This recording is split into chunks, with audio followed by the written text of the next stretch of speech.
Welcome back to the show. This is a year in review. We're on pretty much the last day of the year of 2025 here. This is the second to last day of the year.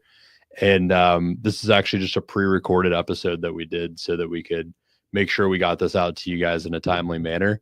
But we wanted to cover a couple of the deals that my company Scale for Sale has done this year because it's been a really interesting year. It's been a year about kind of like redefining what we thought we were looking to do and kind of taking feedback from the market and finding creative ways to expand our holdings. And I think we're just going to talk about these three deals that ended up kind of finalizing this year and that we're really excited about going into 2026 and how we expect to be able to continue to grow with these holdings. It's pretty exciting. Yeah, sorry, mic trouble. Yeah, it was definitely a strange one. I think in all senses of the word. Nothing. I mean, obviously, nothing ever happens in the direction that you think it will. But I think to me, the deals that are standouts, or I guess the most prolific parts of the year, was the Duck Dynasty deal, followed then by the Dolphin Junk deal, and then this third landscaping deal that really has only taken shape over the last couple of days. So got that one in under the wire. So nice job. But I think, I mean, there were a few other things here and there scattered, but these are the most, I think, interesting ones that were finalized. So I think the Duck Dynasty one it stands out because it's the first, but also because that one definitely, it was reshaped as it progressed quite a few times, but most notably recently. But why don't you kind of walk us through kind of how that one started and to where it is now? Because I think that's an important distinction to show how you evolved a deal that was initially done in a certain light and you managed to pivot it into something that was much more, I'd say, in your alley or in your lane. Yeah, at a high level, we started out by making a deal that was a minority equity deal after doing some consulting with this company. And they were a commercial services company, commercial air duct cleaning. They didn't have a residential division at the time at all when we got involved. But we ended up making this deal because we saw a lot of potential on the residential side. So we made a deal for minority equity of the entire company. But as the residential division was formed towards the beginning of this year, it was formed as kind of its own unit within the company. And we just realized, really just the last couple of months, we realized that the original founder really wanted to kind of stay in that seat on the commercial side, keep running that way. And at the same time, we were having a lot of success on the residential side. Residential side was running very consistently, making good profit every month. But it also needed a lot more help. It needed it needed some of our time and our attention. And so we kind of made a mutual decision as an ownership group of three of us for Scale for Sale and our ownership to be shifted towards just the residential department. So our ownership really is just based off of the profit that comes from that. It's a profit share plus equity of how much of the whole company the residential division is. And that was us kind of just making a bet that we could grow the residential division faster than the commercial division with some of what we had seen from it this year. It, by all intents and purposes, it's growing at a faster rate already. It's a much smaller part of the whole company right now, but it's quickly becoming, a potential front runner. And we think by the end of 2026, it might be the same size as the commercial side of the business, or maybe even more, based on some of the changes that we've made. And, if the production side can keep up and continue to train people as it has been.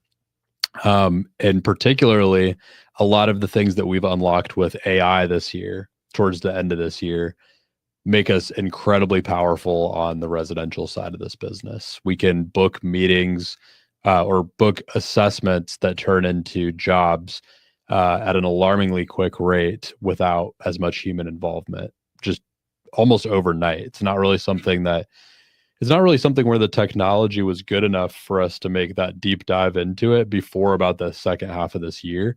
And all of a sudden it's that good. And so we've been able to really take advantage of that and start implementing that. And we just think that pouring our time and attention into the residential department it's just going to grow faster. But it's a cool setup too, because we get to use a lot of the resources of the commercial side as well to help feed it. And then the commercial side feeds the residential. They kind of cross sell between each other. And so I'm really excited about that one. Our position is larger on the residential than it was on like the whole business as a whole, because it just made more sense that way. So if we grow it faster, then our position is going to be worth a lot more too. So you came in, you contracted, you got your minority share, and you eventually pivoted towards an area of the business where you felt your skills were most honed and most adaptable, and then figured out a new way. You kind of almost restructured the deal so that it was a bit easier for you guys to kind of find your own footing, in the sense of, having a pay structure, having a payout, having, making sure that things were growing and steadily being incrementally increased in a way. I mean, not to say that you guys didn't learn a lot about the commercial space and bidding and all of that stuff, and especially your very intense first 90 days there that we've covered about when it comes to especially the accounts receivables and kind of training the team.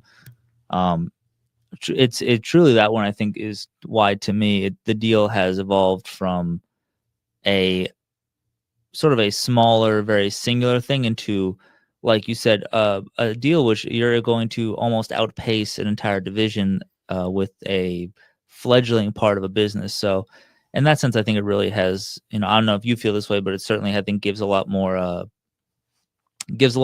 oomph or affirmation to your abilities to sell and market to like non-commercial clients and get that business in through the door and utilize the tools at your hand. So I think it's just easier, if I have to be honest. The commercial game is it's a more complex game. You don't necessarily see the results of your doing for months, if not quarters sometimes. And so, you put this effort in and it's just hard to know if you're doing the right things. On the residential side, you get very quick feedback. If something's working, it's working right away. You're collecting cash for that right away. We've been able to see that this year, and just really decided we want to pour into that more and feel like it could be more predictable. And the more predictable it is, the more and the quicker we collect cash, which is the other big thing about residential. The commercial side of the business is great, and we have these giant contracts. We have one client that we're billing sometimes about $45,000 or $50,000 a month for one client. It's incredible. You don't get that on the residential side. You don't get anywhere close to that. But that same client, we don't see that money for 45 days at least after all of that work has been done and we've already paid for all that labor. And that's a tricky business to grow fast because it's a lot of hurry up and wait. You're waiting to collect the cash. You've already paid all your people, and you can't really reinvest into the business until you get that cash way, way later. And you're just kind of in that constant cycle of that. So growth is difficult because you have to reinvest into the business to grow. And on the residential side, if we do 10 jobs, we're pretty much going to have the revenue from all 10 of those jobs within a day or two of finishing those jobs. You just collect the cash right there as it finishes, and that's just standard. And so we can take the revenue from all 10 of those jobs as soon as we finish them and reinvest into marketing, better salespeople, better processes, whatever it might be, new trucks, new equipment. We can reinvest into that as soon as those finish. And that cycle just keeps going again and again and again. Getting that cash faster helps you grow faster. So that's the big lesson that I took from this year, is like the timing of your cash collection in a business is everything when you're trying to scale. And it really, really helps you grow faster. So we've kind of made this bet, we're ending the year with a good bit of dry powder for the size of what residential is that we can go use for marketing purposes and to acquire more new clients faster with the things that we've learned. And that's just something that we've been able to do at a quicker pace. I think it's definitely a good lesson for people who are looking into the mix that we refer to constantly of the business, and especially something that we've preached on this channel a lot, that if you get into commercial work, you're never gonna get the same valuation if your company does commercial, but you also shouldn't expect the same amount of money as quickly in commercial because of all the things that you just mentioned here. And aside from that, cash is going to get tied up frequently. But I think that style went from contract through scale for sale into ownership into building the division, which pretty succinct, pretty straightforward, pretty much what scale for sale is built on, somewhat of a concept. And I think we're going to move to the next business here, because this one was a very, I'm not going to say I hate to really use unique, but I think this was a departure from the normal style that you set out to do when you start scale for sale. It's something that we talk about with what we do here. This one was Dolphin Junk was definitely, I think it was the first departure from your normal style of acquisition. So kind of break that down for us. Yeah, it's a really weird deal in a lot of ways, but it's one that we're really excited about. So this one was very much an investment, a legitimate investment that we made. So what happened is there's this company, Dolphin Moving and Logistics, this like fairly newer operator, but he was growing it just incredibly fast. And this guy, like, I cannot understate how sharp this guy is as an operator and how much he has the right head on for growth. He's really just reinvesting everything into growth of the business. Also building a family at the same time. Became a father this year, and just really, really, really sharp guy. And very like focused like no one I've ever worked with before. Like, and I really truly mean that. So we saw that we really wanted to, in this case, I think when you're an investor, you need to, I've heard it said before that you need to invest in the jockey and the horse. The horse is the business, the jockey is the operator. And so we particularly, I mean, we thought that the horse was great, but we particularly saw that we wanted to invest in this jockey. This guy is just, we could tell he was going places and was just the type of guy that was going to figure out how to get past anything in his way. And someone that we got along with very well, and that got along with us very well, that we got to know really well over the last couple of years. So we've been looking for an opportunity to partner with them, invest with them, whatever that would look like. And at a point this year, we basically made a pitch that we wanted to invest in his business. And he said, to tell you the truth, I'm not super interested in just a cash injection. I'm more interested in what you guys bring strategically. But I'd like to just give it like a little bit of like I'd like to do a little bit more of like a date before we marry type of thing. And so what we decided to do, because he had this great moving business and he had started doing a lot of junk removal on the side of the business. He bought a dedicated junk removal truck and also was using one of his moving vehicles as kind of a flex vehicle for furniture junk removal. So he had the ability to basically break off a separate division. Kind of goes back to what we did with Duck Dynasty in a certain sense, is like finding divisions and spinning them off of the business. He was able to break off this budding junk removal division as its own entity. And so we partnered on a new entity that's running under like similar branding that is just for junk removal and for dumpster rentals, because he was doing junk removal. But one of the things that happens with junk removal is you talk to a lot of customers that are budget customers. A part of the way he's been able to grow so fast on the moving side is he talks to someone and they tell him that they want to move, and he starts to work into what their budget is. And his closing rate is incredibly high with customers, because he doesn't just say, here's our price, take it or leave it. He says, here's our price. And if they have an issue with the price and they're not really able to afford it, he says, okay, well, what do you want less of? And they just pare down the service itself. And it works out great for him. It works out great for the customer because he keeps good margins. He's not sacrificing his profit margins. He's just paring down the level of service in exchange for less money. So he saw an opportunity to do that same thing with junk removal, by offering dumpster rental. Because if you think about what you're trying to do with junk removal, you're trying to get rid of a bunch of stuff. A great way to do that, aside from just having someone come and remove it, is to rent a dumpster and throw all the junk in yourself and have it taken away. And it turns out that that can be, in certain cases, if you have a lot of junk, that can be a lot cheaper to just rent the dumpster and do it yourself. So he wanted to be able to offer that same thing. At the same time, he was getting all this inquiry and all this interest on the commercial side of things for dumpster rental for construction companies and that sort of thing. So we made an investment in this new venture. Our buy-in for the venture was essentially buying a dumpster rental or a dumpster truck that could rent out these roll-off dumpsters and could also do junk removal. And that was like our buy-in for basically like a half and half partnership. So now we're essentially right about 50-50 with them. We are in a majority control position in this investment, but we're right about 50-50 and we'll share profit evenly.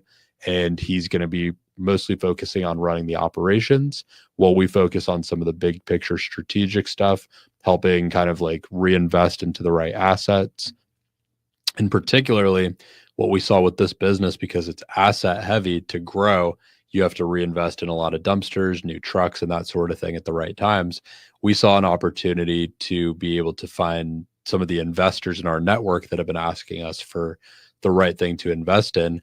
Now we have that vehicle where we're in a majority control position. They can trust that we're going to be able to enact the strategy that they give us if they do invest cash.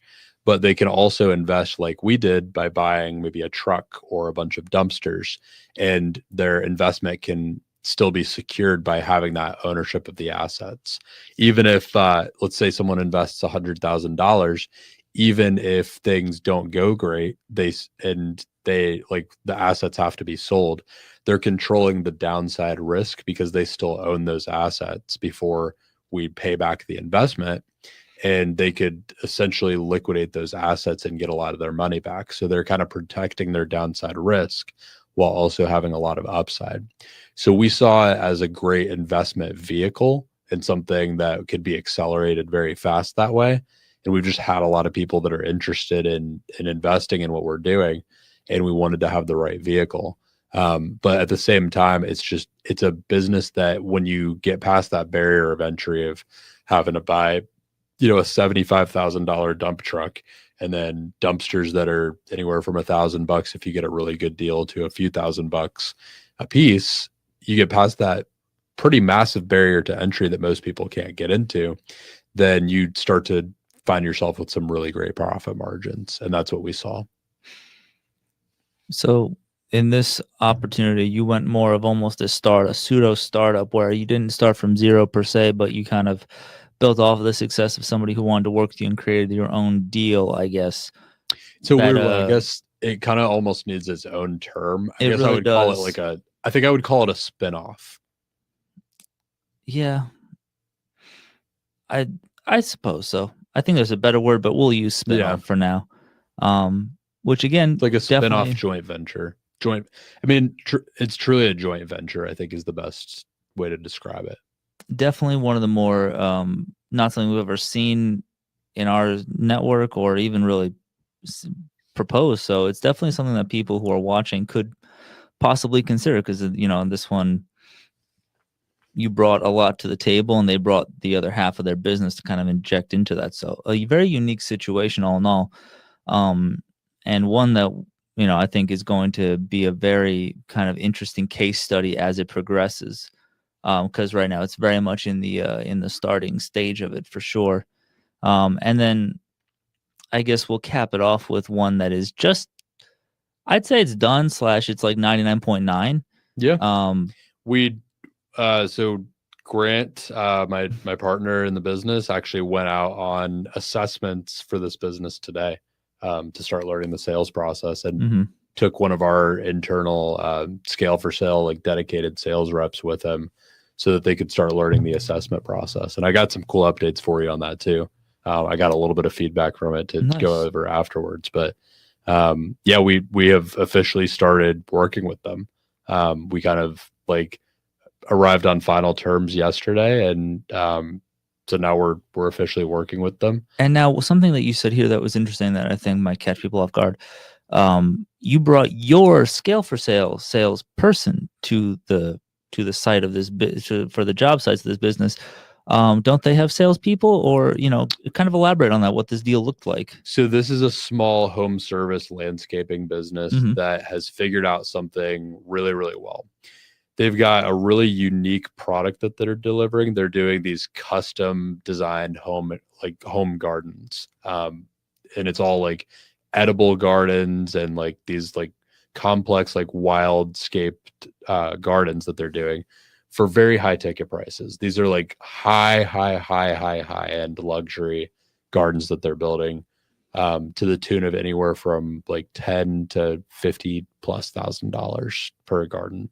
And they're getting all of their leads through Meta. They've got these great, like very creative organic ads that they're running.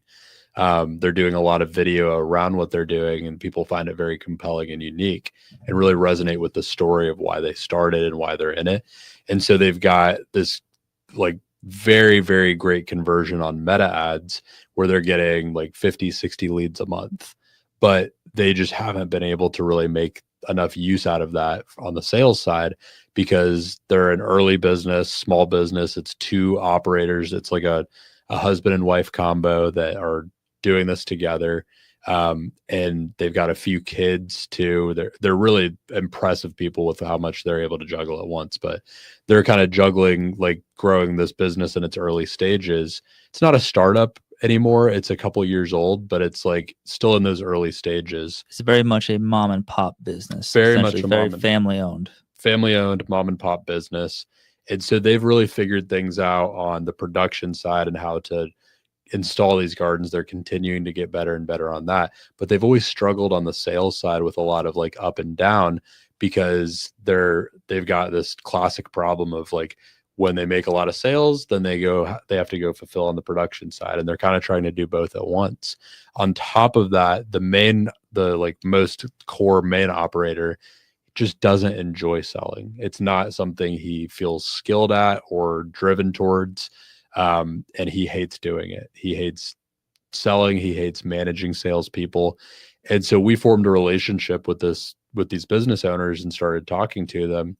We kind of mutually agreed that they were too early on for it to make sense for them to like try to take investment for equity in the business. And to tell you the truth, this is a whole nother topic for maybe another episode. I'm not so interested in equity in businesses as I was at the beginning of this year, as I am in revenue share or profit share, because that's cash flow that you get now and you can use to grow other ventures. I think equity is great, and you should have some equity plays and some that aren't equity plays. And in our case, we've made these 3 deals. This is the 3rd one we're talking about. We have our 2 major equity plays. And we're continuing to grow those. So we don't have to, like when we take on new deals, they don't have to be pure equity plays. They should be something that's bringing cash flow and helping us fuel the growth of everything that we're doing, even if they're not, even if they aren't attached to equity. So what we saw in this business is they had good enough profit margins to be able to cut out like a flat percentage that could just, of every dollar that gets sold, that could just go towards sales. And they wanted to be completely hands off with the sales process. The marketing they have someone helping them with, but the actual sales part of it, they didn't want any interest in being part of it. They've tried bringing on salespeople a couple times, and he just doesn't like managing them. And he doesn't have any experience in managing salespeople at any point in his career. And really doesn't particularly like the sales process himself to begin with. So we saw all of that and we said, okay, if it doesn't make sense to invest for like an equity portion of the business, but there's this margin there, what if we just agree on a revenue share for us to completely oversee and manage the sales process, and we bring a dedicated sales rep from Scale for Sale that we pay and we manage, and we just cut out of that percentage that we agree on. And that's what we ended up landing on. And we have bonuses that trigger when we get to certain level of sales where the margin, where the the actual revenue share increases, because at that point they've surpassed some of their fixed costs and they can afford more margin. And it makes sense to bonus us if we can get past a certain point. And that point is kind of structured around what they've been able to achieve on the higher end, while also running the production department. So we're very confident that we can do that consistently with a dedicated sales rep. And the other thing that we're doing, like in our other two holdings, is we're bringing in full AI voice and SMS, to manage basically like the lead nurturing and lead booking process. So you have leads that come in, imagine through Google or Meta or through other sources, and they land in your CRM. We now have AI plugged in that CRM, where whether they call or they text or they fill out a form, AI is going to take over the conversation of actually booking them into an assessment, which is essentially our sales meeting, which makes it way easier as a salesperson to just take a bunch of sales meetings and make a lot of sales. So realistically, you were incentivized to kind of create this new strategy out of just purely what I've always kind of pushed against the equity play of, if if there's no cash, there's no work. And while equity, I think, works for larger stuff and perhaps in certain situations, I think that if you have equity but no salary, it makes no sense. That you need to be being paid. And I think with this deal, I think with the last two deals, really, you figured out that way to make it work, where you're getting ownership and you're becoming an integral part, bringing what they're lacking, but also making sure that at the end of the day, you see something for your work. Because I remember early on, we were always talking about equity, but never figuring out kind of how that was going to look to a cash perspective. So I think when you're dealing with a business or you're dealing with a deal, make sure you have that figured out, because you should not work for free in anything that you do. But so to count out for 2025, there has been 3 different deals that you've completed, done, sealed up, ready to go, that you're currently, doing and working on. So, I mean, what do you see as 2026's kind of,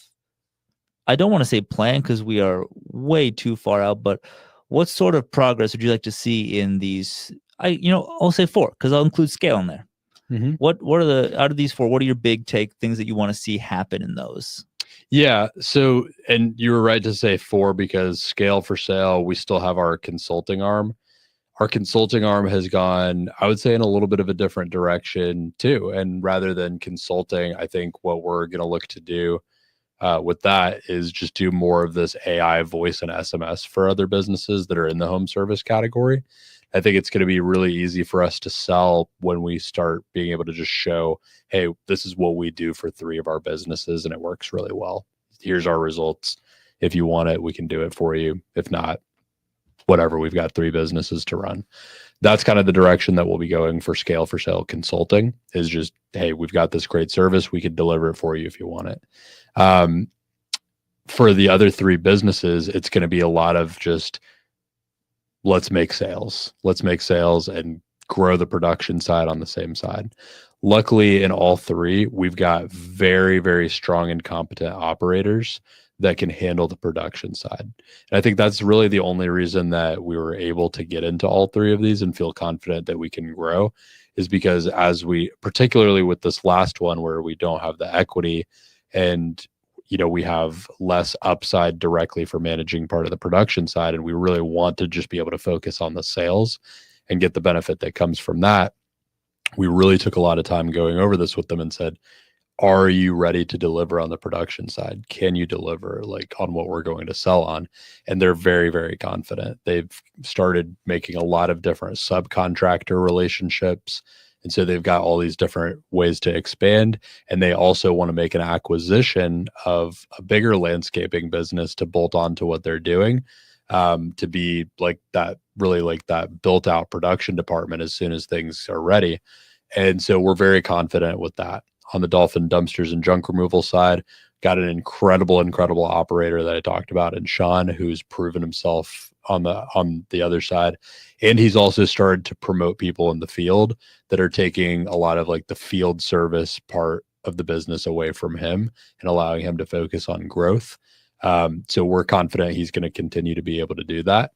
And then on the Duck Dynasty side, it's the same thing. Kyle, who runs our residential department, is out there doing all of the assessments and the sales, and he's doing a great job at it. And he's promoted someone that's a field supervisor out in the field.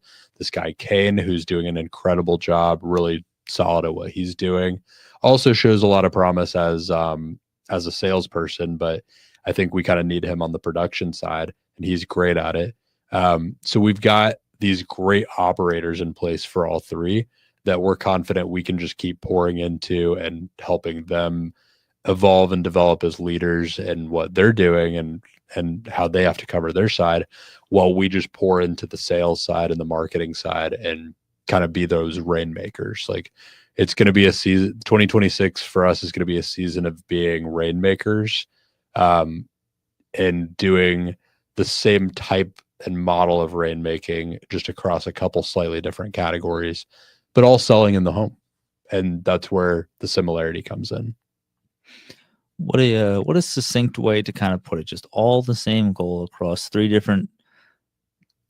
different, but all in the residential space. So it may be separate, but it's all the same at the end. So it creates a much more streamlined environment. And I think methodology, because where something works with one, it might work for the other three. So I think that's a pretty good way to go into 2026. The other thing is the cross-selling. As these businesses grow and are able to maybe cross-pollinate, who's to say that, if someone is getting a duct cleaning and the guy selling that duct cleaning comes across an opportunity for some junk removal too, why should he not be able to make a commission from, or a kickback from, one of our other businesses? And so things get very interesting and very powerful when you've got three distinct separate sources of like higher end residential customers that all are all raising their hand and saying, I will pay for a service. And we have multiple services to offer them. That's where things start to get really interesting, and what gets us really excited about the growth. I would be excited as well. I think that's a great kind of way to look at it. So 2026 is going to be a very interesting year. I think there's going to be a lot of good information, a lot of things that we've laid the groundwork for in 2025. And certainly I think 2026 will be very unique, and I think it'll provide a lot of clarity in a lot of different spaces as these progress, and kind of how do these deals evolve. I think so too. So I just hope to see all of them growing fast in a sustainable way. And I hope to see our holdings potentially expand if the capacity allows for it and it's the right deal. And that's kind of what I see as the vision. And hopefully being able to bring you into the fold more and more and find a way for you to help on some of these too. Well, I think that's a great way to leave off for the day. I think I just want to thank everybody who watches this. Thank you very much for watching for the last almost, I think, 2 years now. We do this every week. We enjoy doing it. We love talking. We love having you people listen and give us feedback. Most specifically, we love getting ideas. So from us to you, have a healthy new year. And Brody, anything from you? I couldn't have said it better myself. We're incredibly thankful for those of you who have tuned in and continue to tune in, and hope to just continue delivering content like this for you into the new year, and have you guys grow with us and maybe do deals of your own. And, if doing deals of your own is something that you're interested in, Ryan and I are both in a school community that Scale for Sale kind of manages. So it's called My First Equity Deal. If you want to look it up on there, if that's something that you want to get into, and you want to work on deals like this, that reminds me of another update that I'll give you, Ryan. But we're starting to work on little deals with some of the people in the community as well. And that's something that I think will be budding more and more in 2026 as well. So just tune in, let us know what you think, let us know what kind of topics you want us to cover, and give us some feedback on things you'd like to see covered on the show in 2026. And we'll see you in the year that we've been referencing. We'll see you next year. 2026. See you next year.